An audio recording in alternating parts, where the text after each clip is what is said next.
Is your glass half full or half empty? Now, most of you guys know when I do a video of this sort, I always like to use an analogy because it helps people understand better, okay? So, you've heard that saying, and there was a long time in my life I wondered about that, okay? Yeah, there is a possibility it could be full, but for today's argument, we're going to talk about it being half full or half empty, but I get what you're saying. Okay, so I went through a lot of my life wondering about that saying, okay? And it wasn't until recently, over the past couple of years, that I really started understanding, and especially over the past year, for being in the Sales Hustlers group and also being in an inner circle where I was able to get around like-minded people that are interested in growing. But what I wanted to discuss on this topic is it's pretty warm out here. Oh, never mind. Come on now. If depending on how you approach that question, is your glass half full or half empty, can tell a lot about who you are and how you handle situations. Okay. Have you ever met the person? And we talk about this all the time in our groups. That's always talking negative. What's up, Frank? Frank the Tank. What's happening, my brother? Hope everything is going good down there in Florida today. I know y'all probably had some rain at some point today.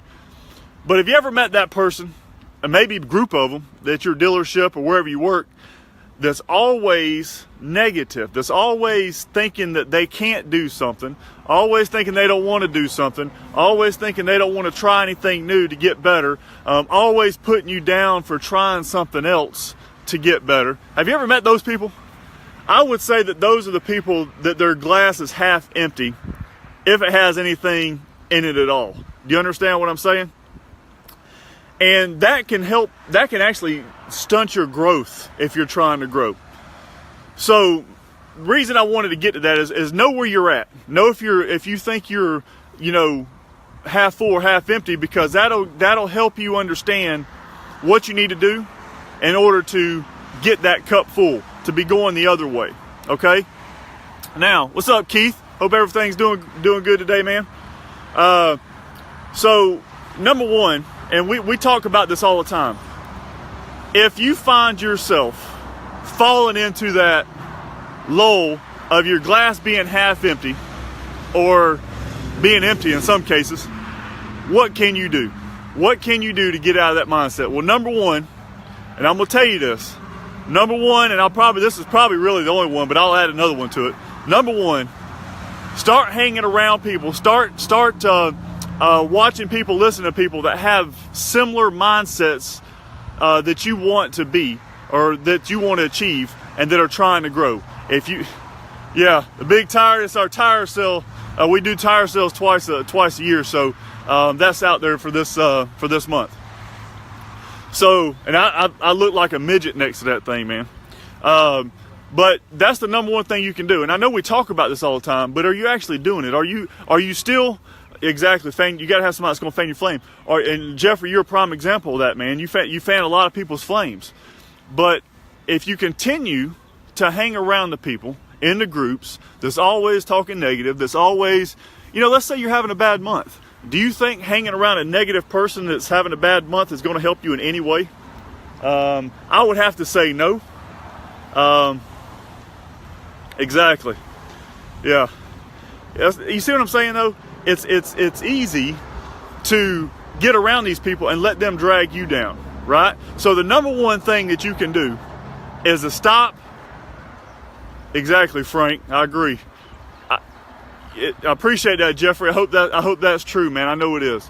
But that's the number one thing you can do. I mean, the number one thing that you can control in your mind is get away from those people. So if you want to go from thinking your glass is half empty to half full, you got to stop hanging around those people. And that will help you change your mindset. That won't guarantee that mindset change, but that'll help. Okay. Now I did include a number two because I believe that number one is probably most important. But if you find yourself where you can't seem to get out of that half empty mentality, here's what you can do. You take that glass and you pour it out Wash it out. Why? Because in the bottom of that cup, there's some trash. There's some stuff in the bottom of that cup that needs to be cleaned out. Have any of you ever let your kid drink out of your cup while they're eating food or out of your bottle? I promise you there's some backwash in there. Yeah, exactly, Frank. I promise you there's some backwash in there. So if you've gotten away from the negative people and you still can't seem to get up, you need to rinse that cup out. You need to dump that water out, clean it out, wash it, and put you some more water in it, because you got to get that stuff clean. Okay, we always talk about cleaning up your Facebook page and all that, but you got to get yourself clean. You have to be able to take an honest look at yourself in the mirror and take responsibility. That's one thing that most people don't want to do. They don't want to take responsibility for things that are happening in their life. Okay, I'm just telling you, I was bad about that. I'll be the first to raise my hand. I never wanted to take responsibility for those things, but guess what? At the end of the day, when it was finally brought in my mind, I looked at it and I said, you know what? Maybe I'm the problem. Maybe I'm the problem. Maybe it's not the people around me, maybe it's me. So there's only two options. Either people around you helping you get there, or it could, hey, I appreciate that, Shannon, or it's because you haven't taken an honest look at yourself. If I can hold this cup up, right, and it's got a half a glass of water in it, or it's half empty, however how you want to look at it, and I look at the bottom and it's got trash in there, and I still decide to drink it, there's a chance that I might get sick from whatever may be in there. Maybe not, but you see my point. You got to clean out that cup every once in a while. Okay, if you leave water just sitting there, or some kind of drinking, it's going to get mold, it's going to get stagnant, so there's going to be something to affect that consistency of that water. So today, as you go out, take those two things out there with you.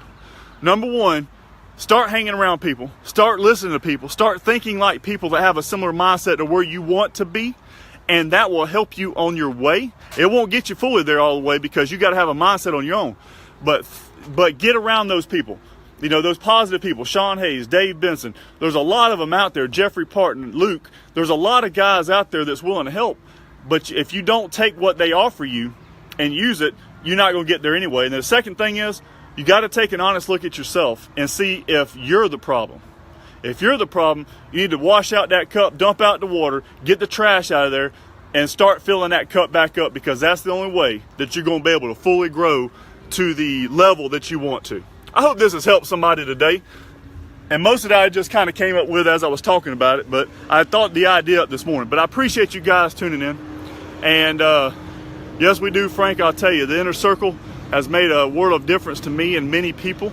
And so has the Sales Hustlers group, because there's a lot of like-minded people in there that's wanting to change the way people perceive the car business, okay, or sales in general. But I appreciate you guys. Y'all have a great day. Go out there and burn it up. Finish up the rest of the month and be great. The Fist Pump Guy, selling cars the right way, because it's the only way I know. Follow the Fist Pump Enterprise.